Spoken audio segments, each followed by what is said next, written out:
In that time, our world has taken so many steps in the wrong direction.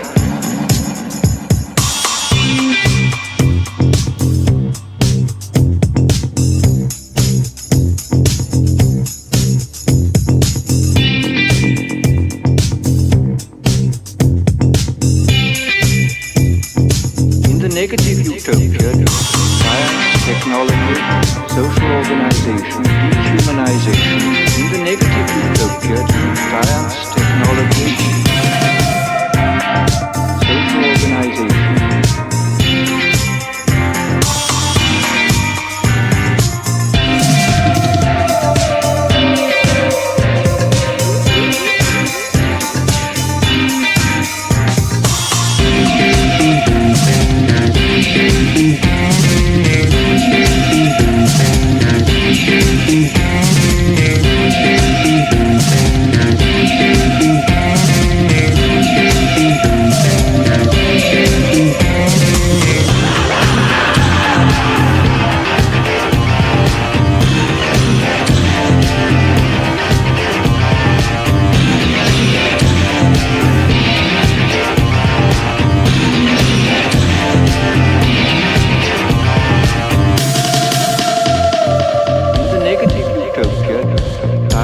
Technology, social organization, dehumanization.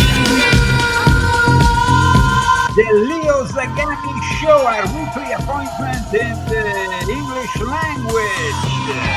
Show. Christy, how are you? Medio Ball by Vincenzo Viceversa, our tremendous graphic designer. Video by TelePandemiaChannel2.0Clone Leo Zagami Show with Leo and Christy. And of course, the subject for today, new revelations about 9/11 and the CIA confirmed the ongoing cover-up. A subject that came into my mind earlier today. And suddenly I see that 9/11 is trending again.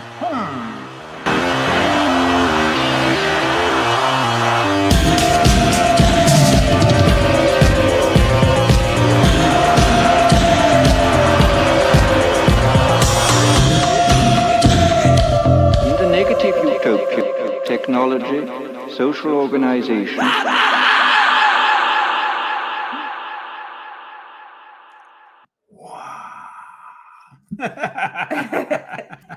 Okay, the Leo Zagami Show, our weekly appointment. I'm Leo. She's Christy. And Rambo's over there. Rambo's over there. First of all, we would like to thank the sponsors of our show for today. Christy, who are the sponsors? We have Bruce and Malgarizada. Thank you so much for donating and for everybody that bought the books. Thank you very much. And also those who every now and then donate without wanting their name in the public eye. We also do that, so no worries.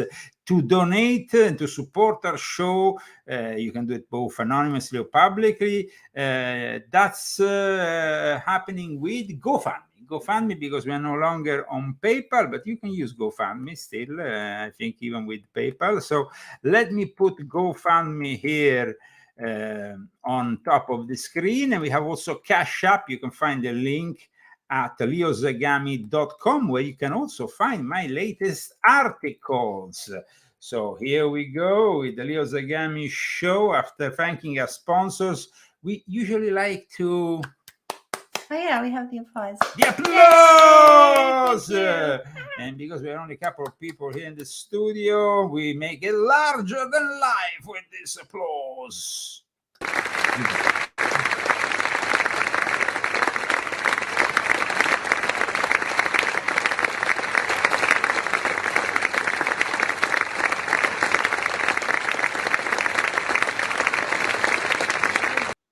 And also an applause for those who purchase our books. Confessions of an Illuminati Volume 9, the latest book. In the month of May, we should have Volume 10. I can't believe it. I can't believe it. I have not really talking to him much. I mean, I haven't spoken to him much. I see him now and then. I know he's my husband, but he's in another place writing a very important book, and so I'm sacrificing I'm next door. What? I'm next door. Like right here? Right here. No, I'm just saying you've been like totally into your book and yes, like totally into your book. But I'm totally into my book too, which is coming out at some point. Chef Christy with 75 recipes to make your life better and much more enjoyable. I'm all right. I'm probably going to have a lot more recipes than 75. Whoa. Yeah, I keep coming up with recipes. And in the meantime, they can also read your story on Confessions of an Illuminati Volume Illuminati Princess. Yes, because otherwise the Confessions of Illuminati, they can fake is my confessions. But this is the Confessions of an Illuminati Princess. There is 2 volumes of this, and then we have Volume 7. In Volume 7, there is also a detailed description of how Klaus Schwab lived his 9/11. In Central Park with some friends of his. This subject is very close to my heart because I'm from New York and I have family members that were affected by 9/11 and friends who were affected by 9/11, and so I'm going to try not to cry. Okay. No, that's good. Absolutely. I really don't want to. Absolutely. So what are these new revelations all about? Let's immediately get into it. We have also other news that we will, because we like to offer you a weekly perspective of the current news. But we want to focus, first of all, on this incredible and shocking revelations that are coming out of this latest trial, which regards still some of the people who are in Guantanamo Bay. Because you see, some of them were, of course, subject to waterboarding and torture, and now they are suing the US. Are these the terrorists? The terrorists are counter-terrorizing by suing the American government. I mean, it's pretty paradoxical. Those are definitely terrorists, but let's explain, first of all this story, because it comes up from a psychologist who has given his testimony. He was present in the interrogations of a guy called Khalid Sheikh Mohammed. Now, this guy has to let's show Khalid Sheikh Mohammed for those who don't remember him, because he was captured on the 1st of March 2003, and he was accused of being the mastermind of this highly sophisticated. That made me sad. No, but first of all, let's imagine the scenario here, because now we're going to show this gentleman who looks like pretty much like a beast. I didn't know somebody could be more hairy than me. This guy's definitely more hairy than me. But let's discuss a little bit this guy, because this guy is supposed to be the highly sophisticated mind that has put together the synchronized terrorist attack of 9/11. Can we believe this? I didn't believe it then. I don't know what you're going to say, but I always felt so sad for this man. Well, this man, of course, like all the other hijackers, was involved in this event. And so sad, but sad up to a certain extent. I don't know. Just maybe the way he's being well, of I don't course. know. I just don't. I don't. Well, like these days he looks much more healthy and happy in his new home in Guantanamo Bay. No. I mean, on the contrary of the other ones who were the actual suicide attackers, this guy was only the alleged mastermind. And these days, he looks very, very different. I think he actually has dyed his own beard in a wild red color. Let's go and check, because it's very important what is going to happen. This guy, actually, you felt sad for him, and probably you should all feel sad for him, because this guy was actually interrogated for 3 years, no stop, by 3 different interrogators daily. And every time he wanted to actually talk about 9/11, they would slam into the wall, waterboard them. And so the CIA didn't want to have any information regarding the 9/11 attack from him. This is the latest revelations from the New York Times. Now, let's go into this story because it's quite fascinating, and it starts from last summer when suddenly we hear about a supposed plea from these people who are still in Guantanamo to try to fight their death penalty and all that. So all this happened to appear in September on ABC News. They said that Biden rejected the plea. But now it seems like things have changed. And things have changed since in the case, something new happened to surface. And now let's go and check out what's new in this case. Because I remember that earlier on when first of all, let's make it very clear how is the present situation here. We have in Guantanamo Bay a number of people who are still in prison. You see, with this New York Times, you have to always have the subscription. So I remember that the Seattle Times has picked up on this same article today, or no, the last few days. I think, let me check here. So this gives you an idea of what these people have done. We will get Christy to read about it because it's really shocking what is coming out of this information. The article on the New York Times, you see, every time he even mentioned 9/11, they will slam his head on the wall like this. God. And this happened for 3 years in a row, 3 times a day. So imagine that. Let's read the article by Carol Rosenberg, because the revelations that have actually been made by a psychologist present to all this interrogation, Dr. Mitchell, are quite incredible and confirm once again the fact the CIA didn't want to have any information about 9/11 because they were obviously covering up. They have an excuse for it. Let's see what is the excuse, and let's hear from Guantanamo Bay, Cuba, Carol Rosenberg. Christy, please. In his first month in U.S. custody, the man accused of planning the 9/11 attacks confessed to the crime during questioning and wanted to keep talking about it, according to the psychologist who interrogated him. But the CIA wanted him to discuss al-Qaeda's future plans, not the attacks that had horrified America a year and a half earlier, said Dr. James Mitchell, the psychologist. So when the prisoner, Khalid Sheikh Mohammed, mentioned 9/11, they would slam him naked into a wall. It was March 2003. That month, interrogators would waterboard Mohammed 183 times at a secret overseas CIA prison in the mistaken belief, Mitchell said, that a nuclear attack in the United States was imminent. But Mohammed still was not saying what his captors wanted to hear.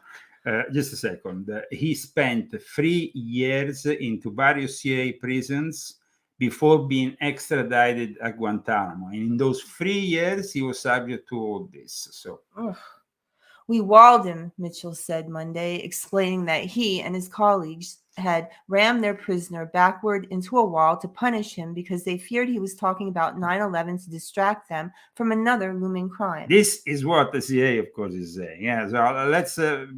This information is coming out now thanks to the New York Times. It's obviously an ongoing court case. Mitchell has been testifying already for a few years, but the information that is coming out is definitely shocking. Please, Christian. The idea that Mohammed was punished for talking about that topic in his first month of U.S. detention is new to the proceedings. Mitchell has been testifying in pretrial hearings in the death penalty cases at Guantanamo Bay since 2020 and never mentioned it before. But it aligns with a persecution argument that the CIA was not seeking confessions for a future trial when it brutally interrogated captives who were held incommunicado in the secret prisons known as black sites from 2002 until they were transferred to Guantanamo in 2006. And let's make it clear. So 4 years? No, he was there from the 1st of March when he was captured, but a lot of them were there from 2002 when they were captured. I mean, there was a number of people who were captured. He was, of course, the mastermind. And we would like to imagine, you know, an honest CA that really understands that if he's the mastermind of 9/11, he can't know about future attacks, because anybody who knows about terrorism knows that these attacks are very compartmentalized.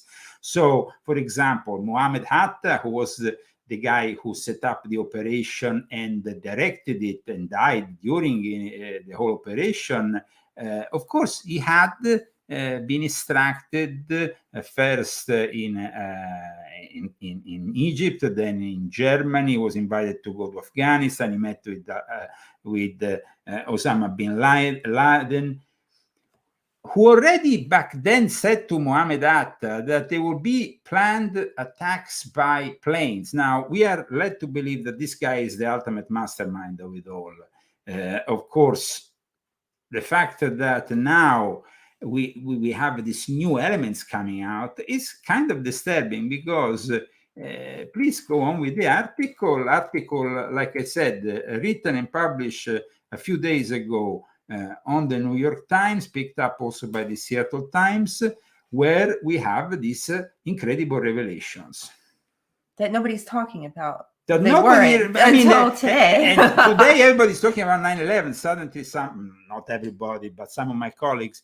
But this is really the new elements. The new elements are coming from the testimony of Mitchell, which is pretty shocking. So, as Mitchell and the prosecutors tell it, the agency was seeking actionable intelligence that could be used for a military or agency mission, not a prosecution. But this is basically their the way they can defend themselves, you know, saying that they didn't want to know anything about the 9/11 because they were focused only on future attacks. However, it seems like an excuse. Yeah. It seems like an excuse. Please. The government considers the distinction between interrogating to gather intelligence rather than to build a case to be important. In 2007, Mohammed again bragged about his role in the attacks when he was brought before FBI agents at Guantanamo Bay, according to prosecutors. They want to use that confession to clean teams that did not use or threaten violence as key trial evidence. It will be up to the military judge to decide whether the 2007 confession was voluntary. But the judge also must decide whether earlier statements obtained from Mohammed through torture inform the FBI interrogations, which could make the confession inadmissible. Yes, because if you obtain this kind of information by torture, of course, it goes beyond. It's inadmissible in court, right? Yes, inadmissible in court, goes beyond what it's legally possible to do. And so Mitchell testified that Mohammed had been questioned up to 3 times a day, you see, Christine, almost daily for 3 years in the CIA prison network before his transfer to Guantanamo. The questions arrived in classified cables from the CIA headquarters, but some questions originally came from FBI agents and analysts who were building an eventual case for prosecution, according to government documents and pre-trial testimony. Mitchell's testimony also put a spotlight on the use of walling in the black sites. Okay, so the use of walling, one of these things that are enhanced interrogation techniques a bit over the limit of what is legally feasible. Of course, we're dealing with terrorists or suspect terrorists in a moment of very high tension here in the United States, and you know, in war everything is admissible, and this was definitely a war. But at the same time, we would like to have a more honest approach on why the CIA didn't want to why, if the CIA didn't want to interrogate them on 9/11, nobody else did. I mean, somebody else could have gone in other hours when they were not waterboarding him or torturing him in any way, and just, he wants to talk about 9/11. Well, let him talk about 9/11. Yeah. So that is very, very suspicious. If done right, he has said, it should not cause any permanent damage. This is the walling that they do. The enhanced interrogation technique was designed for an Air Force program that trained American pilots to resist enemy interrogations. Then a trainee faced a mock interrogator who slammed his shoulder blades, not his head, into a wall made of plywood and burlap to disorient him. But CIA prisoners experienced it differently. They have said their whole heads were slammed against concrete walls. Their lawyers blame walling for brain injuries that have been detected in some detainees. Okay, so we talked about waterboarding, which is that constant fear of drowning. Walling instead is a method of torture used by the CIA in which a person's neck is encircled by a collar and is then used to slam the person against a wall. That's why it's called walling.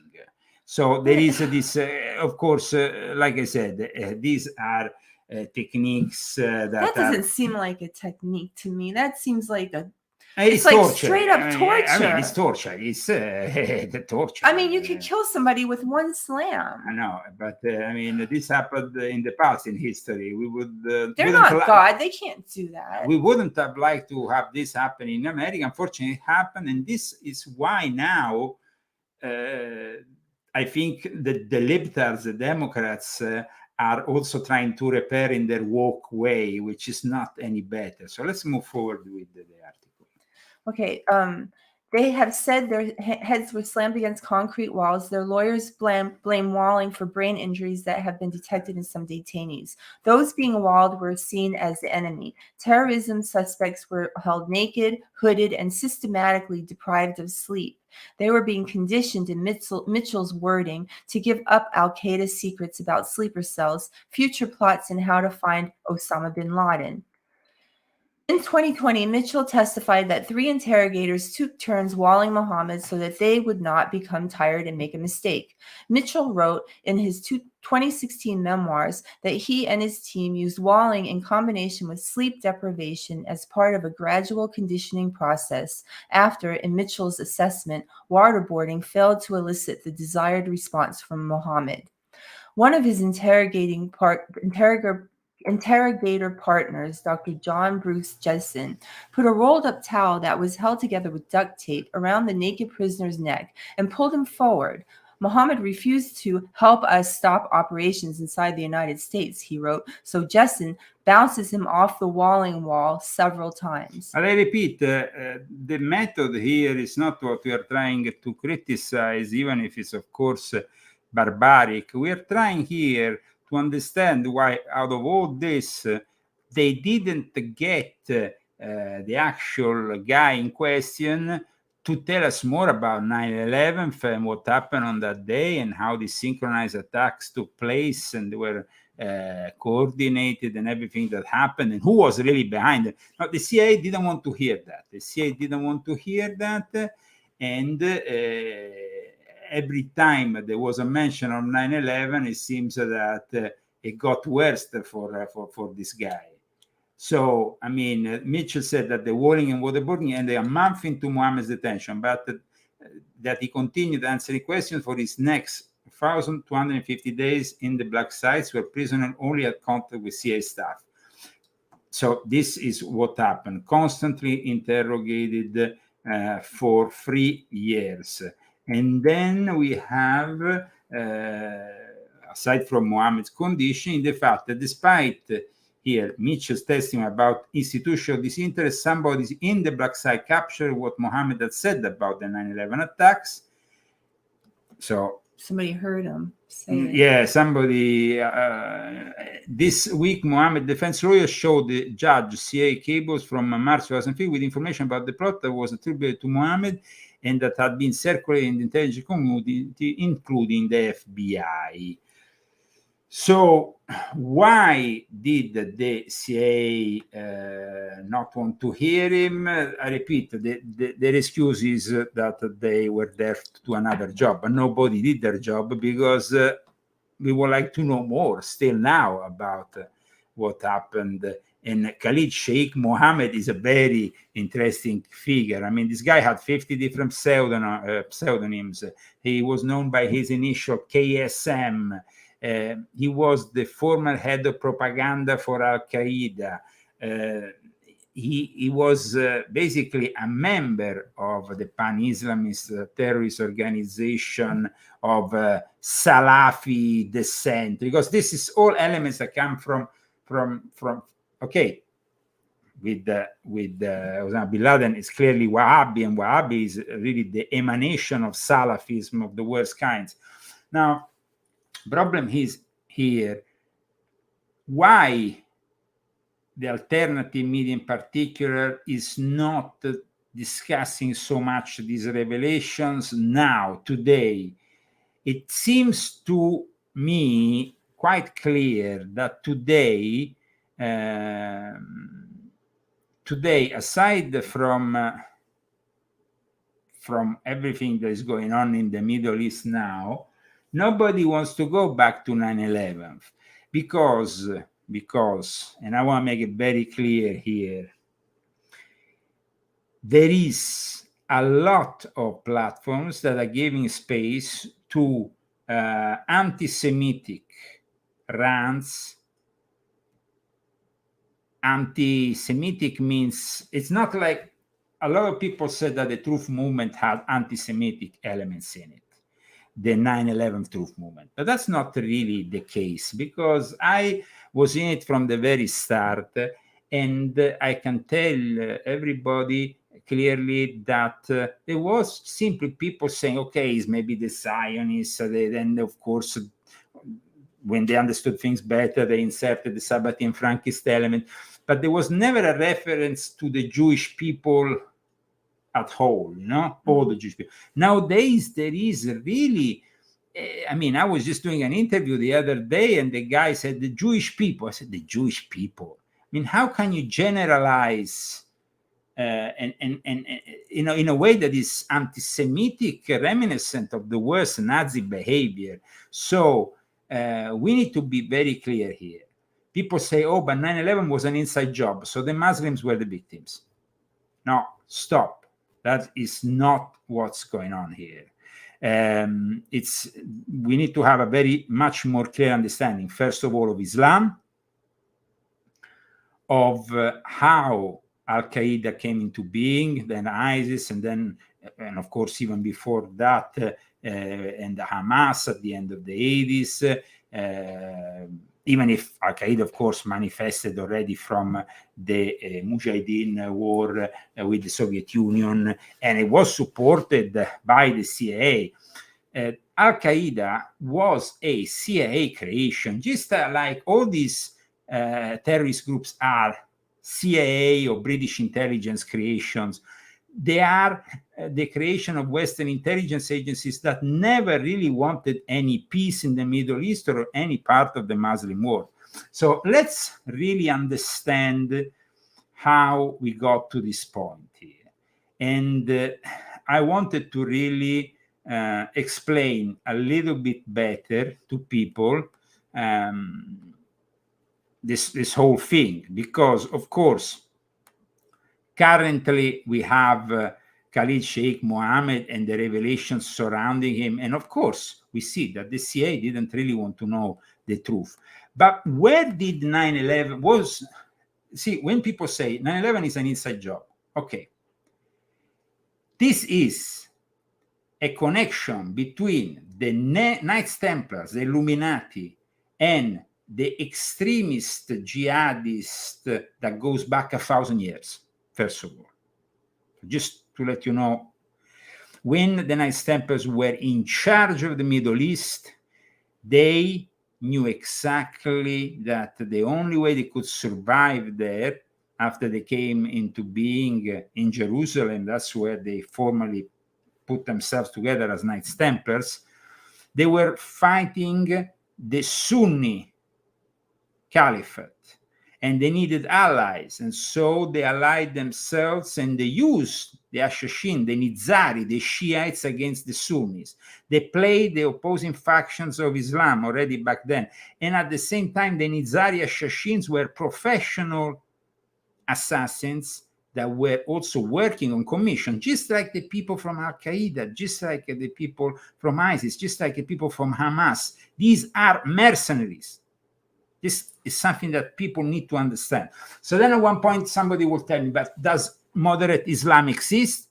Well, my answer to that will come after Christy reads this, because I think that it's very important that people understand what happened after 9/11 in the Islamic world. In also here the Western world, where we had George W. Bush talking about Islam of peace. And does an Islam of peace really exist? Does a moderate Islam really exist? I think this is the question that a lot of people have been asking since 9/11. And also, you cannot claim that there is no connection between Islam and the terrorist attacks. That's complete and utter bullshit. The Illuminati of the West have been working with the Islamic extremists for 1,000 years. And in the last 3 or 4 centuries, they revived that alliance, first with the Sufi confraternities of Northern Africa. During the colonial uprisings, the English took advantage of that to instigate against the French colonies, the Sufi confraternities. And later on, at the end of the 19th century, they created the Salafist movement from within British Freemasonry in the Middle East. So, and the Salafists became then the Wahhabis, the ultra-conservatives, that then wage war against the Sufi, who are regarded as now the more innocent. So all this is divide et impera, divide and conquer, create different factions. So let's read this. Ooh, that's little. No, it's here. This paragraph, at least, to give an idea what happened after 9/11 in the Muslim From the world. start, okay.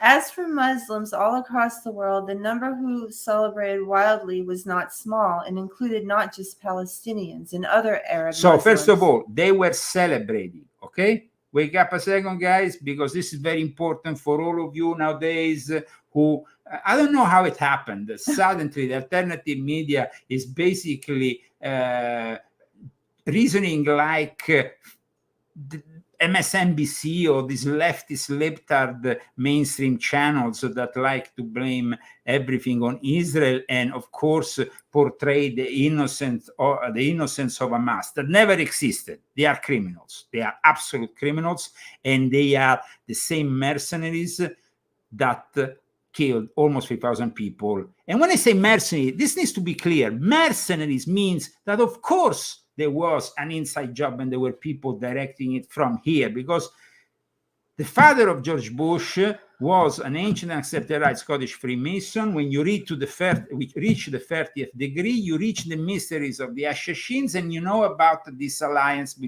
secret alliance between Islam and the Knights Templar. So, please. Okay. But even non-Muslim Arabs like Lebanese Christians. An Italian journalist who happened to be in Beirut that day was stunned that 90% of Arabs thought America had it coming. A response heard anecdotally from the celebrators and soon confirmed by an Egyptian So these poll people were celebrating. that put that number at 91%. So 91%. Go move forward, because this is important that you Hey, realize. you Americans, why don't you wake up? Even as the party-run press in Egypt told Mubarak's pro-American line. Okay, so Mubarak, and I was guested by Mubarak and his Minister of Tourism, Rauf Boudous-Ghali, for a couple of months in 2003, had to have an official pro-American line in his newspapers controlled by him. But in the opposition, the Muslim Brotherhood and all the other, the Salafis, they were pushing anti-American hate all the way. Please. I'm going to read that last one Yes. over. Even as the party-run press in Egypt towed Mubarak's pro-American line, the opposition papers exulted, rejoicing as a national and religious obligation. The Syrian Arab Writers Association chairman wrote, I felt like someone delivered from the grave. My lungs filled with air and I breathed in relief as I've never breathed before. Saudi doctors trained in America, often by Jewish doctors, and their parents receiving Western medical care, clapped spontaneously at the sight on their TVs of the Twin Towers collapsing. Okay, very important here. Oh, I'm getting mad. But listen, there is a lot of people here that are continuing to not understand. So I want to make it very clear. Okay. The Salafi movement or Salafism that led after the 1950s in Egypt gradually to the birth of what would become Islamic fundamentalism as we know it today, okay, was a product of Freemasonry, British Freemasonry. There is ample evidence of that. It's not just I'm making this up, and we could do a whole episode regarding that only. But it's very important here because people, of course, talk about the fact that the Jews eventually were recognized with their Jewish state, and this happened after the Holocaust. Let's not forget, though, that the Jews have been subject to the Holocaust, to the pogroms, to all the persecutions that were piloted by various European powers. France, England, Russia. And in the end, these people had to go somewhere. And they were pushed to go and, in a way, recolonize, relive in what used to be their promised land. So people who say, oh, but they went there as invaders and basically the Palestinians lost their home. First of all, the Palestinians, this name Palestine, well, then, this also is a misunderstanding because all that area that includes all these states that then came into existence, Egypt, Jordan, all the areas, Lebanon, they were all part of an empire who lasted for hundreds of years and was the Ottoman Empire. It was after a gradual penetration of the Ottoman Empire by both the British and the French, their lodges and all their secret society, and instigating the birth of various Sufi fraternities, Masonic bodies, the Salafi movement and all that eventually they will get the Ottoman Empire to collapse. And from that moment onwards, then they will take, with the Sykes-Picot Agreement of 1916, the sphere of influence, and of course, they arrived after to the Balfour Declaration.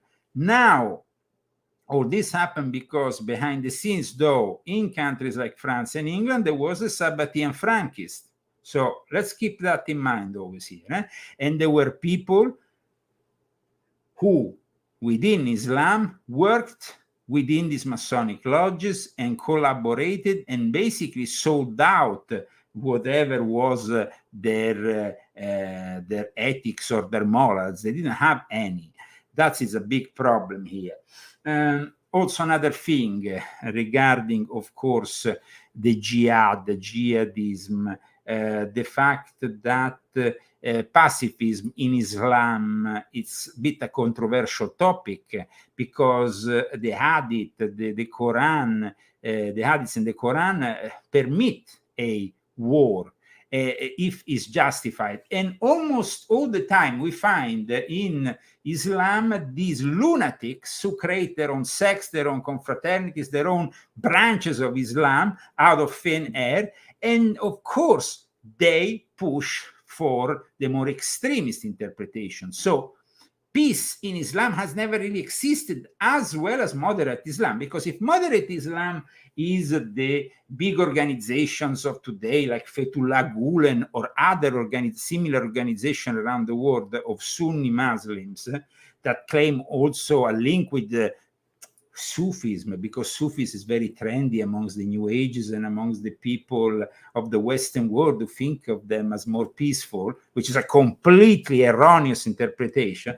Well, if that is the moderate Islam, don't think that the moderate Islam is not doing their own form of jihad.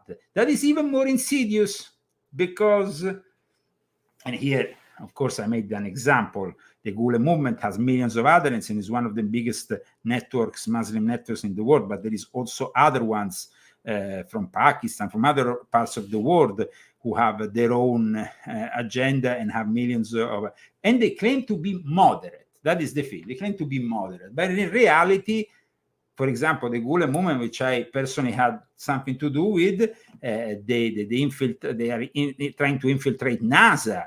They are becoming members of big organizations, lodges, clubs, anything to be participants themselves of the New World Order. So, is there moderate Islam? Well, I think that in my experience, moderate Islam exists only in the heart of some pious Muslim that doesn't have anything to do, doesn't believe in a sheikh or an imam who dictates, and maybe simply believes in God and follow, like if he was following any other kind of belief system. Organized religion, organized institutions, organized sex fraternities, or any kind of things that comes out of Islam are corrupt. Now, let's compare them with Christianity, because even here in the Western world, we don't have such a great form of religious institutions, starting from the Vatican and going down to the evangelic churches and everything else.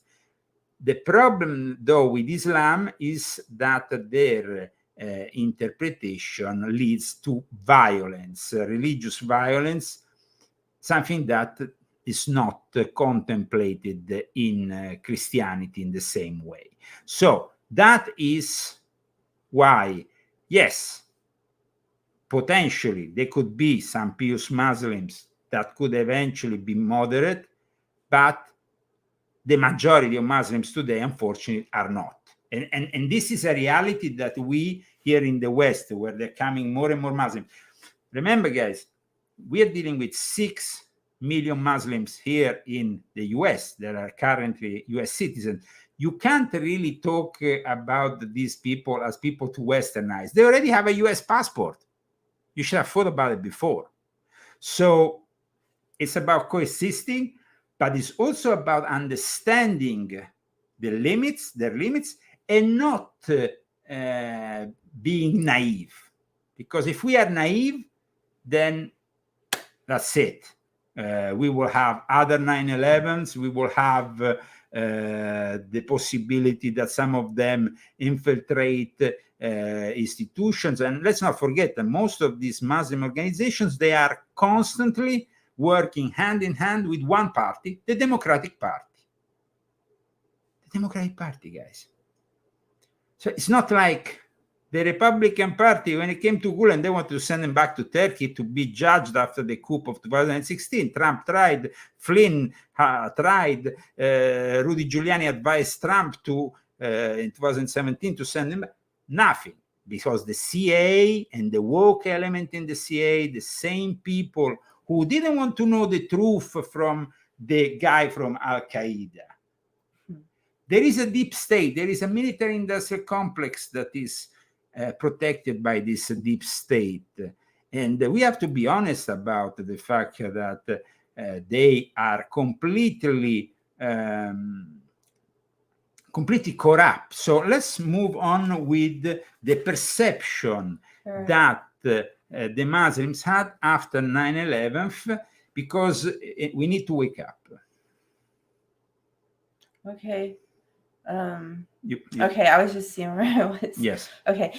Alas, 9/11 was a source of unalloyed joy to anti-Americans the world over, a fortiori to anti-American Muslims, no matter what expression of sympathy came from diplomatic voices, including the Iranian Ayatollahs. Only the most fantastic, egocentric reading of reality could believe that Muslims around the world were as appalled as Americans about 9/11. And yet that is precisely what the jihadis wanted the kuffar to believe. The kuffar are the infidels. That's the meaning of kufir. It means infidels. Oh. And that is what President Bush assured his people was true. Ecco, now, when it comes to President Bush, let me read what Bush said. On September 17, 2001, when Bush was at the Islamic Center in DC. This is really important. You want to read it? I can read it if you want, but I need to get my glasses. I can read it. Okay. I can read it. I gotta suck it up and read it. Okay. Like the good folks standing with me, the American This is people... George W. Bush. So make an accent, a bit Texan. I can't do that. I'm from New York. Can I do it? Wait, I can't do Texas, and you shouldn't even try. Okay. Like the good folks standing... Hey guys, I can talk like Alex Jones. How was that? That was really good. But that was Alex Jones. Okay. But he's a typical Texan, more Texan this. Okay. I love Texas accents, though. That's why I don't want to mess it up. Okay. Like the good folks standing with me, the American people were appalled and outraged, I can't do it, at last Tuesday's attacks, and so were Muslims all across the world. Both American and Muslim friends and citizens, tax-paying citizens, and Muslims and nations were just appalled and could not believe that what we saw on our TV screens. These acts of violence against innocents violate the fundamental tenets of the Islamic faith, and it's important for my fellow Americans to understand that. The English translation is not as eloquent as the original Arabic, but let me quote from the Quran itself. So this was George W. Bush a few days after 9/11, knowing that there is millions of Muslims in America, trying to avoid the confrontations of faith, of religion, a religious war, and this is what he said, quoting from the Quran. In the long run, evil in the extreme will be the end of those who do evil, for that they rejected the signs of Allah and held them up to ridicule. The face of terror is not the true faith of Islam. That's not what Islam is about. Islam is peace. These terrorists don't represent peace. They represent evil and war. Now, the problem here is, is there really an Islam of peace? Because like I said, you just said there wasn't. There isn't. If not, in the occasional, I met some good Muslims in my life. I would be lying if I met some very bad ones. That's for sure. Like Bruce said, Richard Landes, who is a great journalist, has published this in Little Journalist, Anti-Semitism and Global Jihad. Can the whole world be wrong? A great book just to pick up. Well, you know what? People get brainwashed, and until I met you, I was really brainwashed into believing the things that President Bush had said during the time. I was one of those that really believed him. I'm just patriotic. Of course. But like Richard Land says, no one gains more from these obfuscations than the very caliphators who have undertaken the outrageous asymmetrical war and still need the cover while their war is in the cover stage. I think that it's very important also to understand who inspired this war amongst the Illuminati. So let's go to another book that that gave birth to the project of a Masonic think tank called PNAC, Project for the New American Century, that was created in 1997. This project came into existence after the publication of a book called Clash of Civilizations, which is basically a book that was published in 1993. It was developed after a speech that was held in the American Enterprise Institute, which is a very important institute for public policy research. Is another front of the CIA, of course. And the Clash of Civilization author was Samuel P. Huntington. It's very important to understand who this guy was, because this guy was extremely influential. So let's go and check him out here in his Wikipedia. These were the knights, the Neo-Templars, who eventually on 9/11 will give birth to those terrible attacks. Samuel Huntington is now dead, but of course his spirit lives on, and lives on the book that he wrote. A book, because he was a political scientist, he was an advisor during the presidency of Jimmy Carter. He was the White House coordinator of security planning for the National Security Council.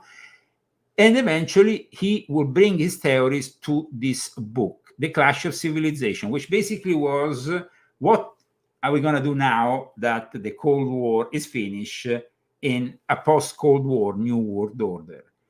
So this is basically not a secret, because you can even go on Wikipedia and they tell you that this guy, but people don't know about this guy, and especially they don't know about him and the other members of what became the very powerful project for the new American century that then organized the 9/11, because amongst them there was George Bush Sr., Jeb Bush, Samuel Huntington, Donald Kagan, Robert Kagan, Douglas Fitch, Dick Cheney, Donald Rumsfeld, Irving Kristol, William Kristol, Dan Quayle, Paul Wolfowitz, Richard Perry, Karl Rove, Michael Leiden. Michael Leiden is an important guy, because Michael Leiden is a point of contact between the European Illuminati, the P2 Lodge of Monte Carlo, which I was a member, and of course the American Illuminati. There was Bill Bennett, and all these people,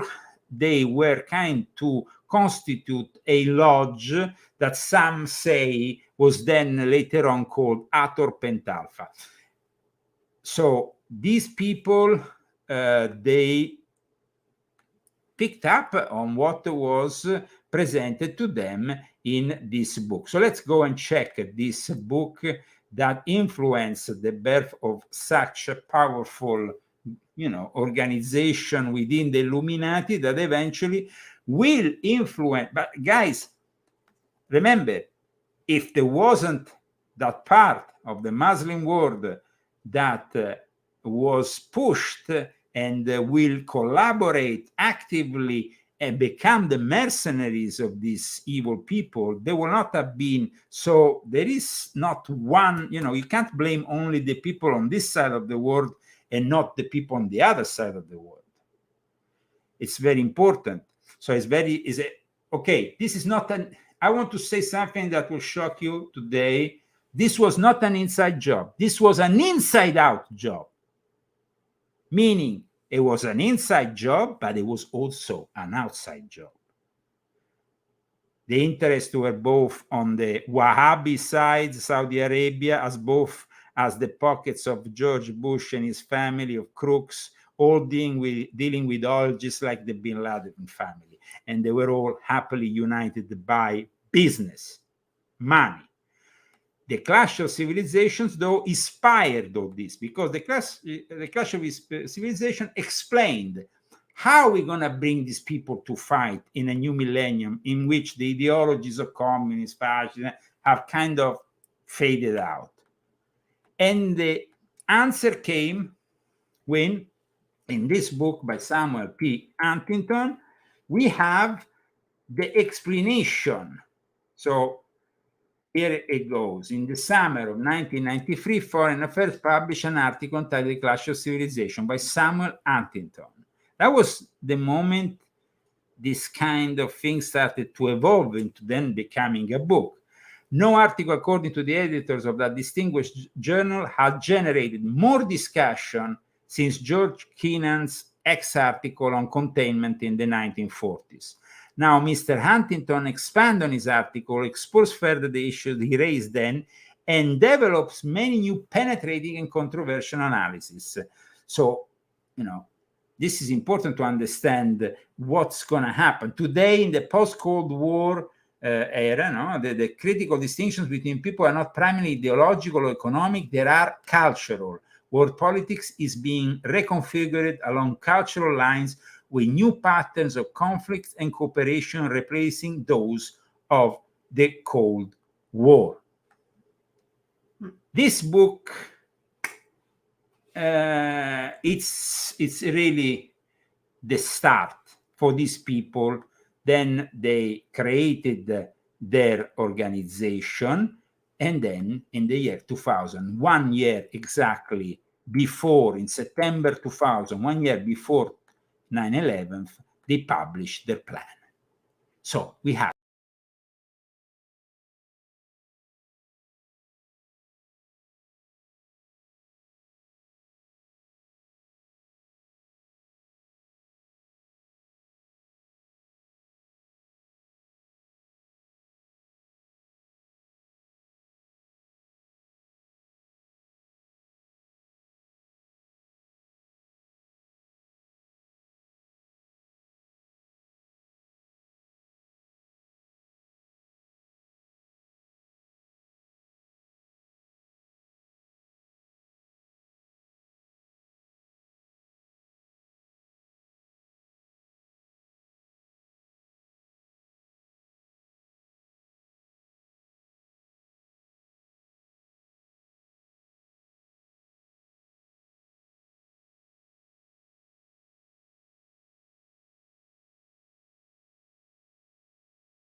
I think we must have been on target because they completely obliterated a browser that disappeared from the.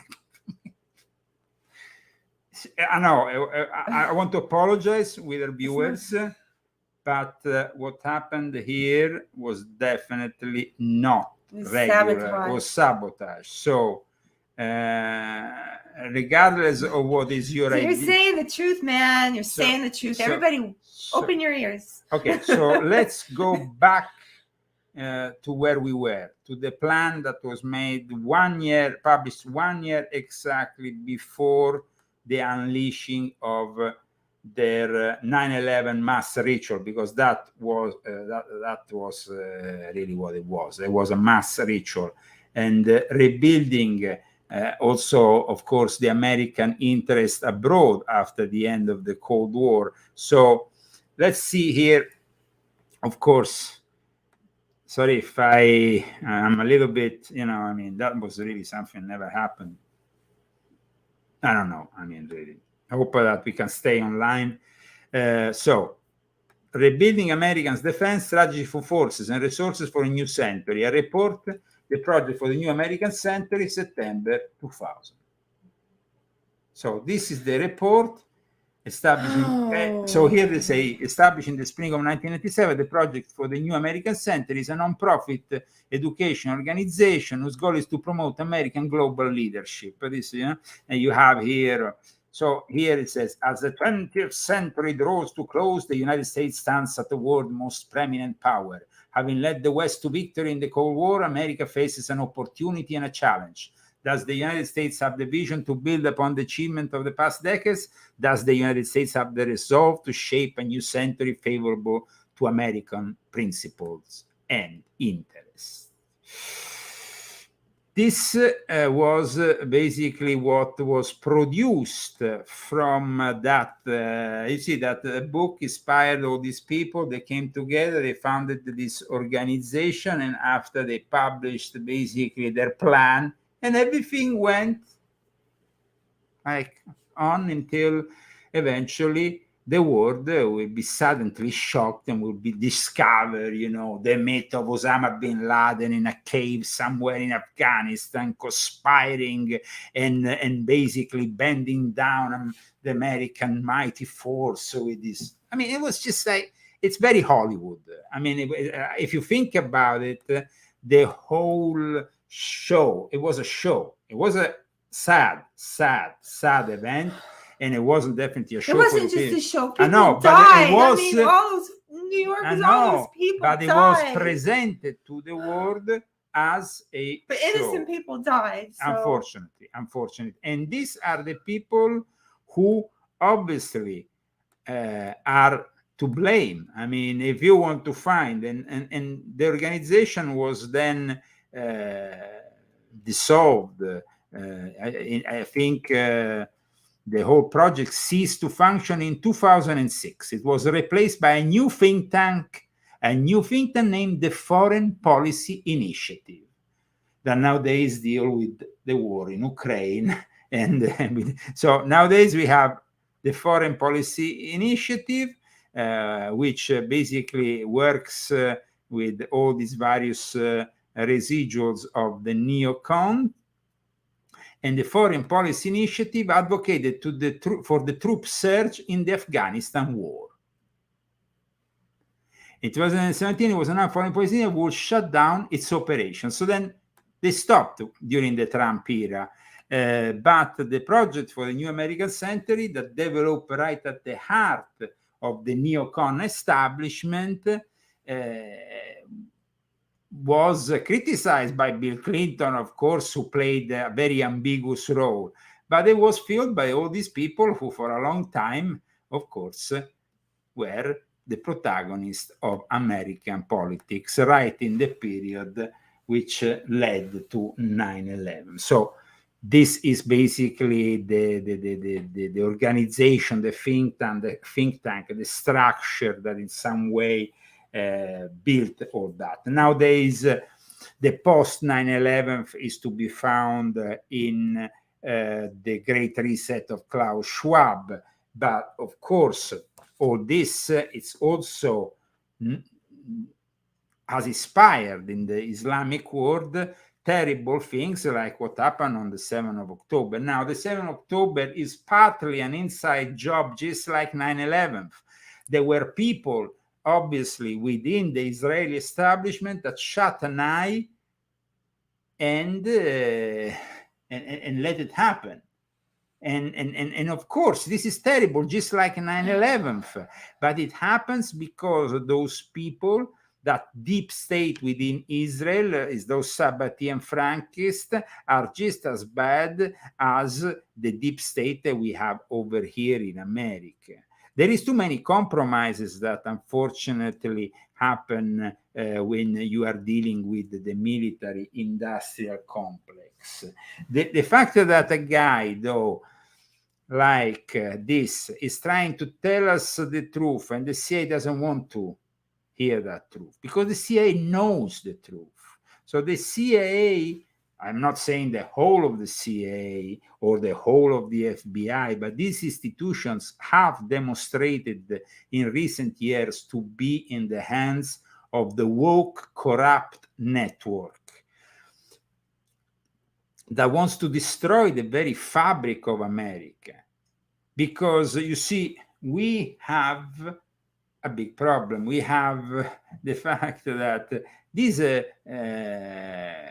extremist organizations, they continue and they ruin the people that, of course, the people in Gaza, the poor people in Gaza are subject to a terrible situation at the moment. But those people are entrenched with hate, that same hate that after 9/11 they were celebrating all over the place, and they were, wanting to do the same. So 9/11 inspired all these terrorists that these days in growing numbers are present in the Middle East.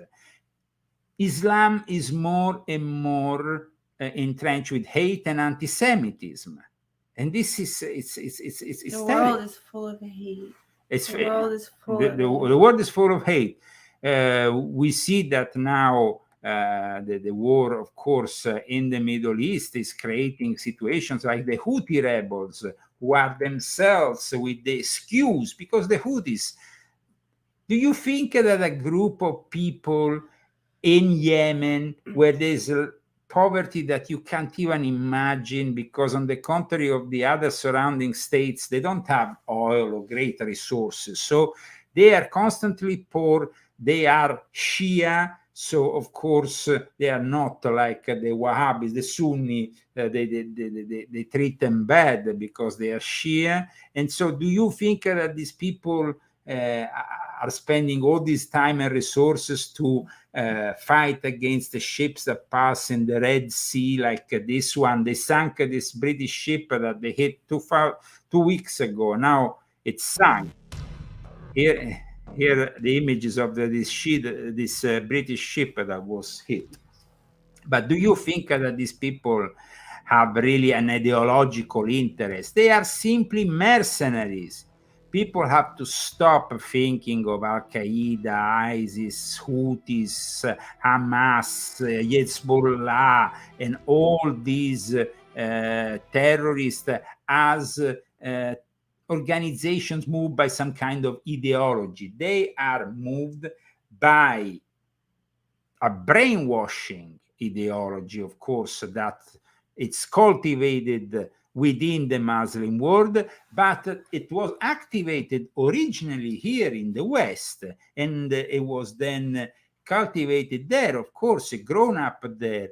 And the fact that you have increasing poverty, especially after the pandemic in those Muslim countries, they need to have this kind of thing, because otherwise they will be fighting within their own countries, and they will create civil wars that will basically create an instability. Instead, they create this hate that is externalized. And of course, Israel is always there, and so Israel will always become the scapegoat for all their hate. At the same time, Israel itself has done a lot of mistakes. And so here we have a ship, a British ship that is being sunk recently by the Houthis. It was hit 2 weeks ago. It takes like 2 weeks for the ship to sink, a big ship like that. And now, and went down. A few hours ago, an Italian military ship, the Italian Navy, is heading a special mission to protect those waters. They were trying to hit it with a drone that was basically stopped 4 or 5 miles before it will hit the ship. So it's not gonna take long before one of these drones or one of these missiles from the Houthis is gonna make their way and probably hit one of the European ships that is participating in this special mission to protect the civil vessels that are going through one of the most trafficked places on the earth. And that, of course, is all about geopolitics, because the Houthis have said, we will let the Chinese and we will let the Russians pass, no problem. That means that, of course, the increase in price will be maybe for us, but not for the Russians or for the Chinese when it comes to practical results of what is. So all this is political. We've seen how this fractured Islamic world is moved. The Sunni, Wahhabi, Salafism is traditionally moved, of course, by the West, and the other side, the Shia, is traditionally now aligned more and more with Russia and China. But at the same time, we also have seen transversal events happening here after the 7th of October, in which you have the Houthis, who are Shia, who are actually claiming they are acting like this on behalf of Gaza and Hamas. Do you think the Shia care about Hamas or the Sunnis in Gaza? No, it's complete rubbish. It's a lie. It's a lie. And we need to lift the veil of all these lies so we can see a little bit better what is happening. We have in the White House an old folk who is completely demented, who basically met with the Italian prime minister. Wait, I have to hear from Oracle first. Oracle Trump. Tomorrow they will say, Donald Trump rants and raves at the press. I'm not ranting and raving. I'm just telling you, you're dishonest people. Regarding Trump, just the latest. So, he has, of course, won another primary, and it's one primary after the other for Trump. I think in Missouri. Now, Trump has won in Missouri, so that is the latest. But also, there is a poll that comes from the left that confirms that he has the leadership. And if it's actually a publication like DNYUZ, I don't know how you whatever it's called, it's very popular among the liberals. But in any case, they say voters doubt Biden's leadership and favor Trump. This is on the poll. Voters doubt Biden's leadership, and well, that's good. Yeah, the Trump is definitely winning. That's for sure. Voters favor him because today also we saw a very emotional moment in which he was talking in North Carolina. There was somebody with a heart attack, and there was Trump who stopped for maybe 15 minutes because he really cared. He cared about really this poor guy who. So we hope that things will change. Even here in California, where you have a shifty shift, he has to compete with Steve Garvey, who actually is doing a remarkable job. And so we hope that Steve Garvey manages to. I know that the system here in California is rigged, so it will be highly improbable. But we always have hope. we always have hope. So the ex-Dodger Steve Garvey, remarkable rise to the top of the pool in California. I don't think California is so bad. Well, I mean, they have really nice palm trees here. It's not fair that evil people get to enjoy them. Unfortunately, that's how it is. But going back to Joe Biden. Joe Biden met with the Italian Prime Minister Giorgia Meloni, and he got it wrong because he was supposed to say basically that they were sending stuff into Gaza, parachuted like the Jordanians did a few days ago, but instead he said Ukraine, and this is what happened.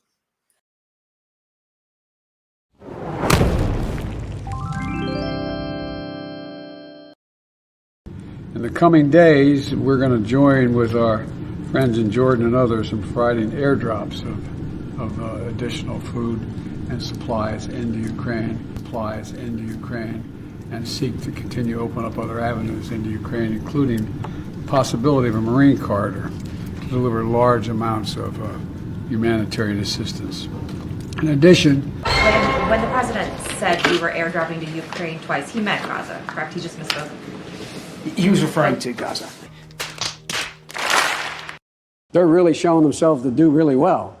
Come on, man. Georgia was not really convinced. I liked her reaction. She started playing with her hair, and she's just like, oh. But Georgia was on his mind. He did this really cheesy thing when she arrived. He said, "I was playing for you, Georgia, on my mind." He's so Ray full Charles. of crap. He's so full.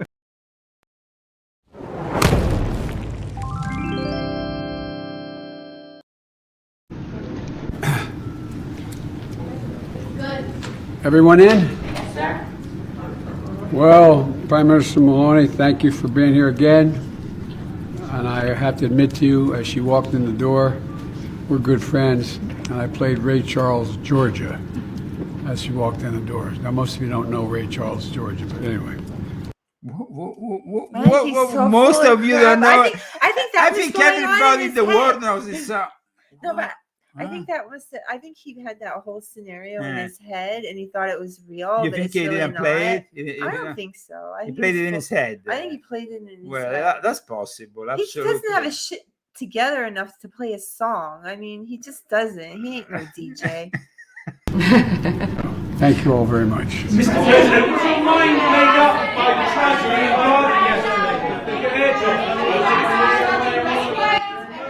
Ladies and gentlemen, Joe Biden. He just watches the camera capture.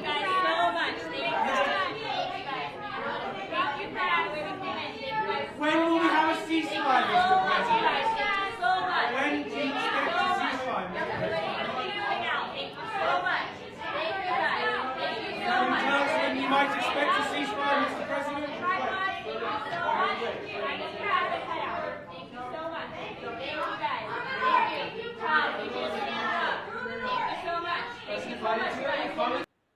I mean, we are in the hands of somebody who is just out of this world. I mean, it's like seeing really the fall of Atlantis here. It's something. I mean, I have. I have talked about the fall of Atlantis extensively in this book as a parallel to the present fall, and I mean, at one point in Atlantis there was a good situation, but then.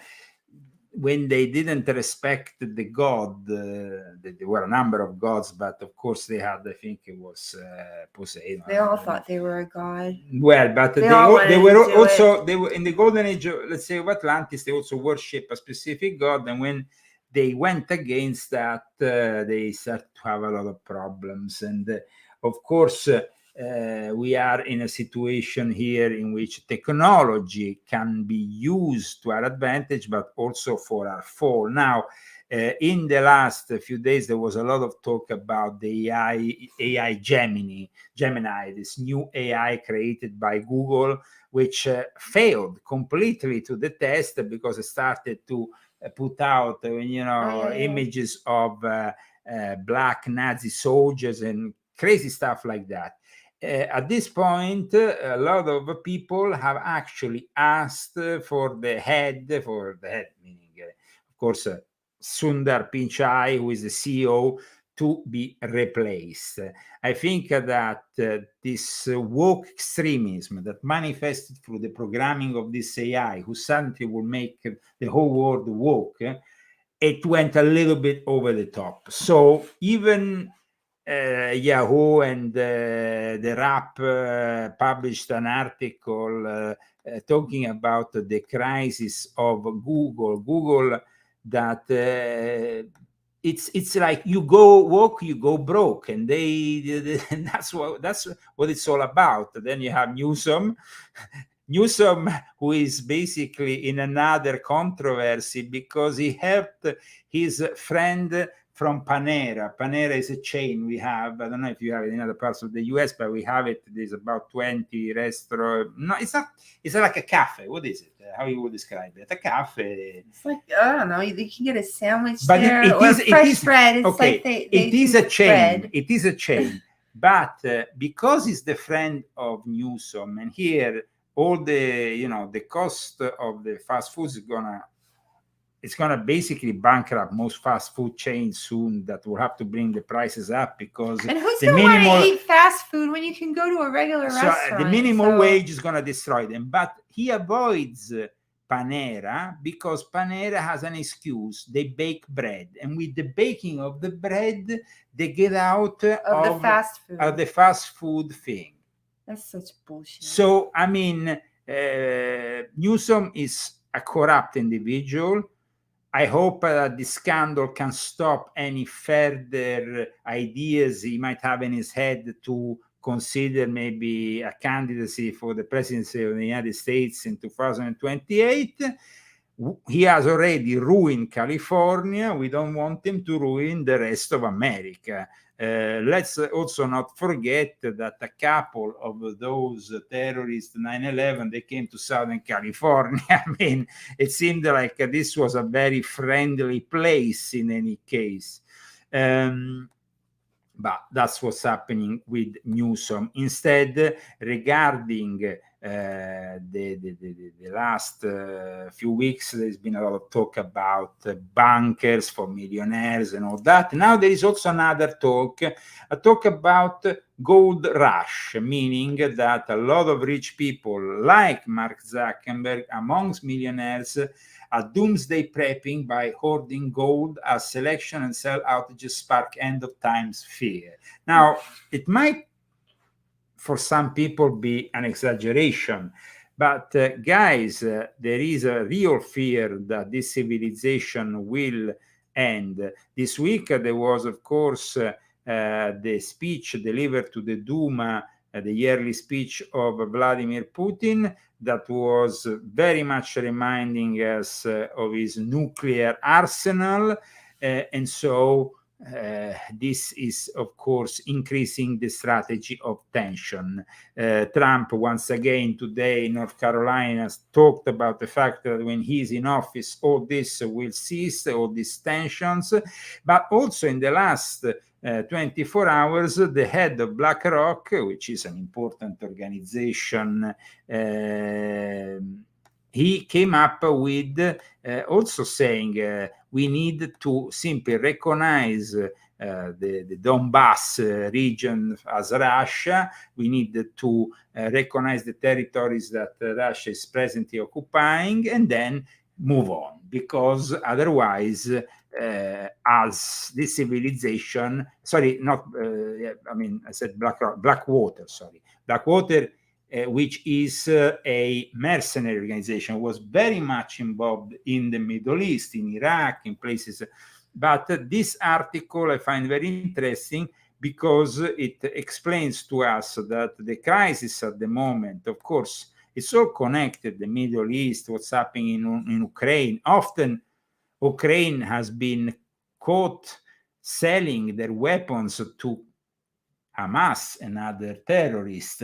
We give them the money, we give them the weapons, and then they sell them. I mean, they're a bunch of crooks, Ukrainians. In any case, Blackwater founder calls for ugly peace in Ukraine. The West should recognize Crimea and Donbass as part of Russia in order to freeze the conflict, Eric Prince has said. Now, I'm not saying that Eric Prince is a great guy because he's the head basically of a group of mercenaries. But having said that, he is a realist.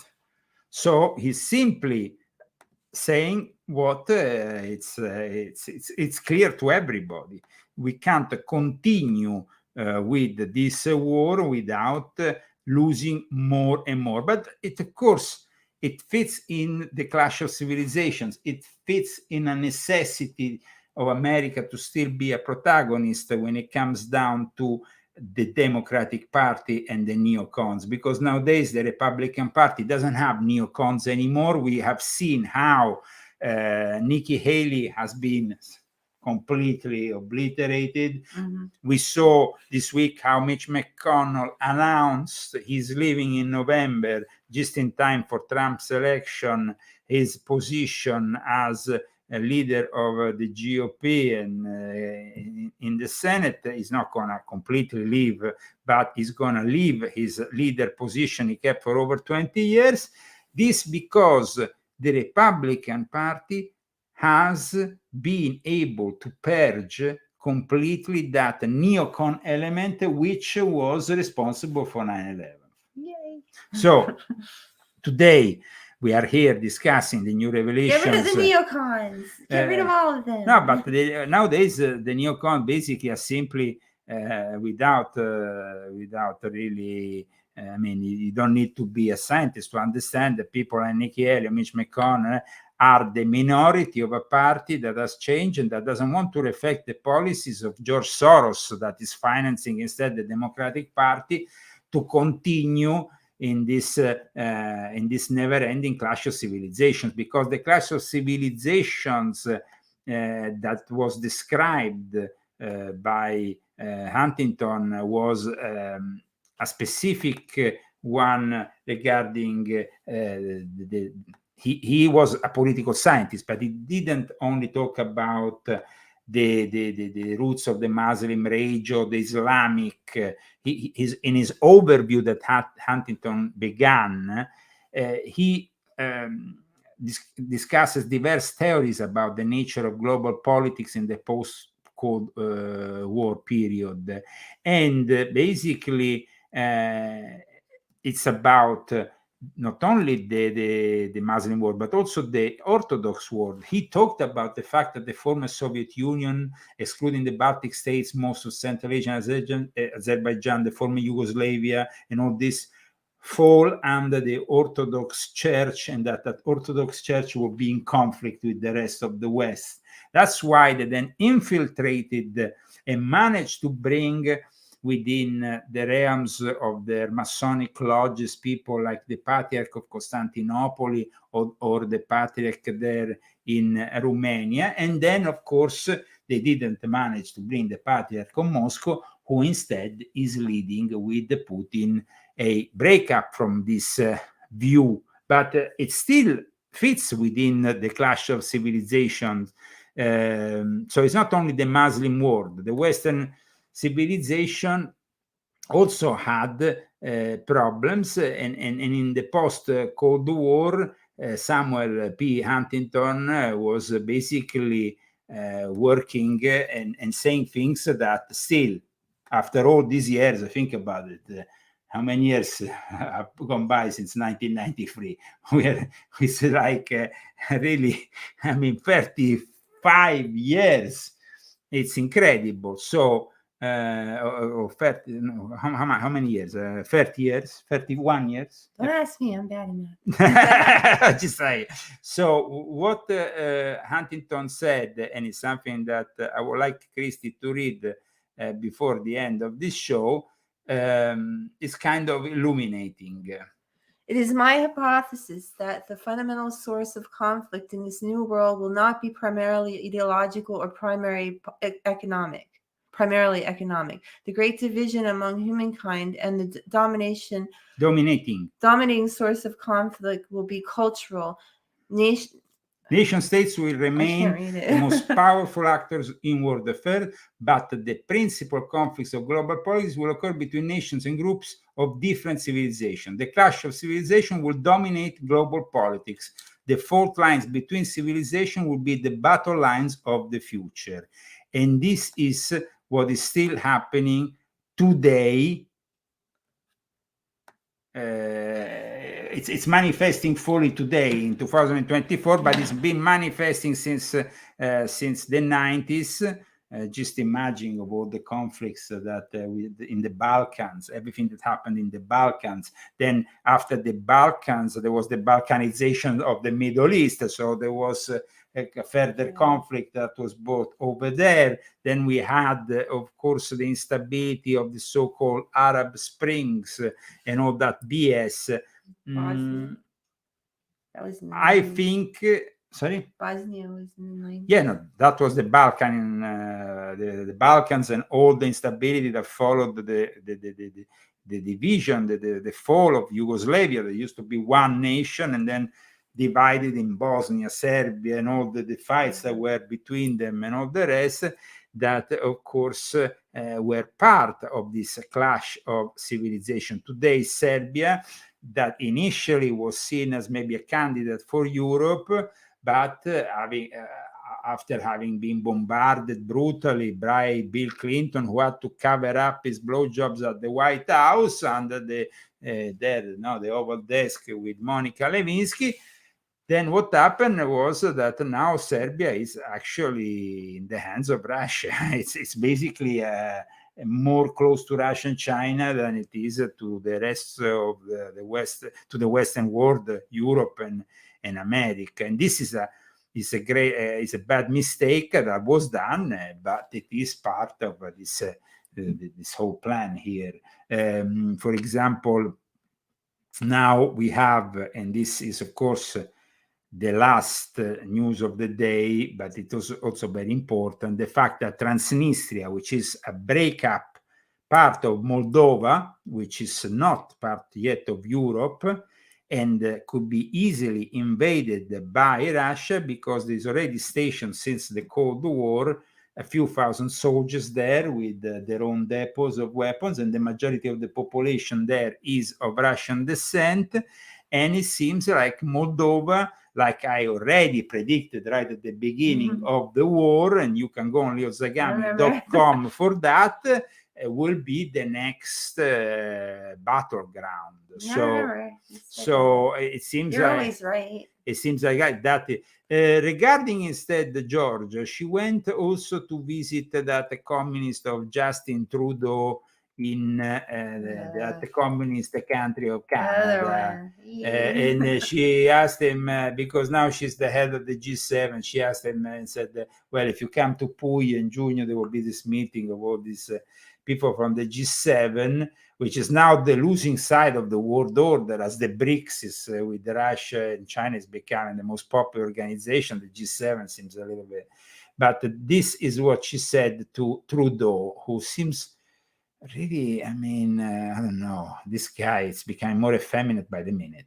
As you know, we have this very big community here of Italian Canadians. So next time, I in an international meeting, I expect you to talk also a bit in Italian. So we add another language. Well, maybe he could learn Italian, as he's half of a Spanish language, being the legitimate son of Fidel Castro. Maybe he could get into the Italian language. I don't know.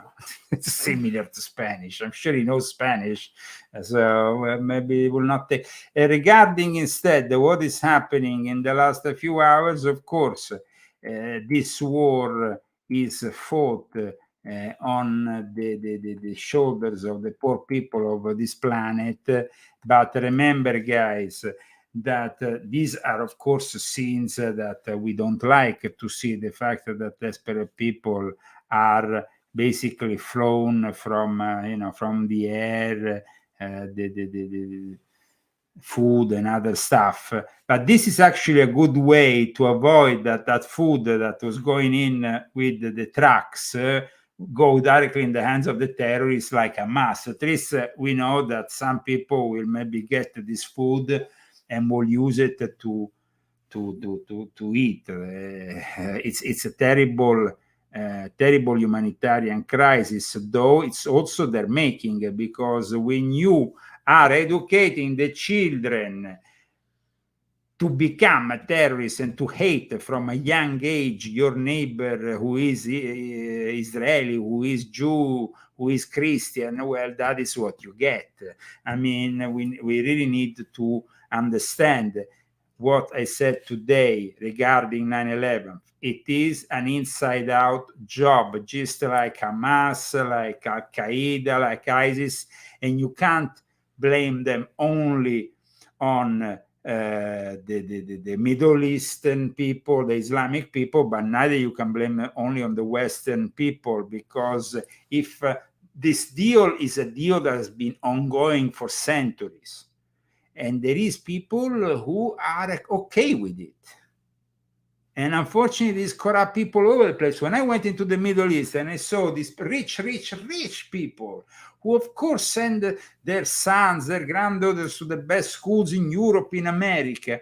These are the corrupt people, while the majority of their people live in the sewage, close to the sewage, in poverty, this and that, and in modest conditions. And then you have these privileged fuckers who, this is how it works. And it works across not only the Middle East, but the whole of Africa also.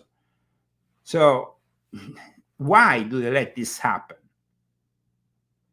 I hope that you enjoyed today's show, guys. I hope you enjoyed today's show. I hope that you can continue supporting us by purchasing our books, this, Volume 8, Volume 6.6, all my books, and of course, Christie's book. And we will bring you more shows. Thank you to our sponsors today. Bruce Kodish and Margaret Zagaminta. Thank you very much. Sorry for the small That's not our fault, though. interruption. People understand. It's We okay. were actually sabotaged. I think it was Satan. It was definitely something. Well, it's definitely satanic. It But wa- we were cool, calm, and collected, so it's okay. We were- We got to be the calm in the chaos. Ladies and gentlemen, let's close the show with Joe Biden, who, of course, is trying to defend himself from the accusations of lying, because he's the big guy within Hunter Biden. And Hunter Biden apparently has confirmed that now in these closed doors interrogations.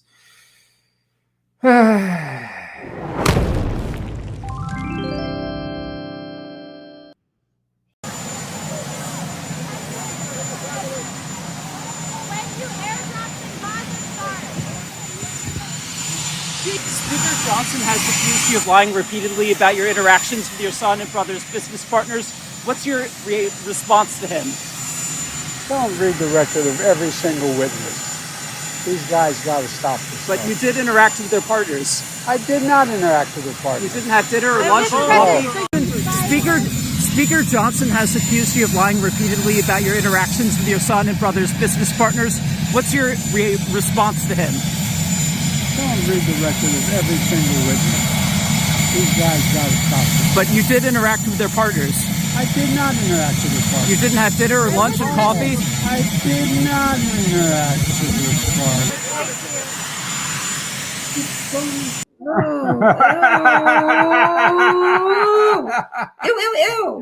Ew. Guys, thank you so much for following today's show. Please put like, spread it on your social networks of choice. We need to get more and more people on board to make them aware. He's asleep. So Rambo. we're just going to dance. You're gonna We're going to have dance. a party while the baby's sleeping. While the little dog is sleeping, we're having a party. He's sleeping, so he won't want to go out. Okay. Oh, here comes the devil. Oh, here comes the devil. Oh, the devil with the devil says I. Shh, look out for the devil. Look out for the devil. Look out for the devil. Oh, the devil with the devil says I. You're so afraid of old man Satan. Now, why don't you stop your hesitating? You're gonna be a long time dead, so the devil with the devil says I. You're always giving me the dickens, telling me that life's no easy pickings. But just as long as This I week have we had one also the death of Jacob Rothschild, but remember, in a dynasty like Jacob Rothschild,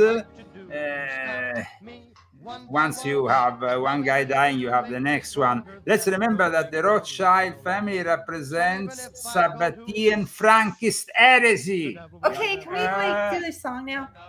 Look out for the devil. Oh, the devil with the devil says I. Enjoy! Next week.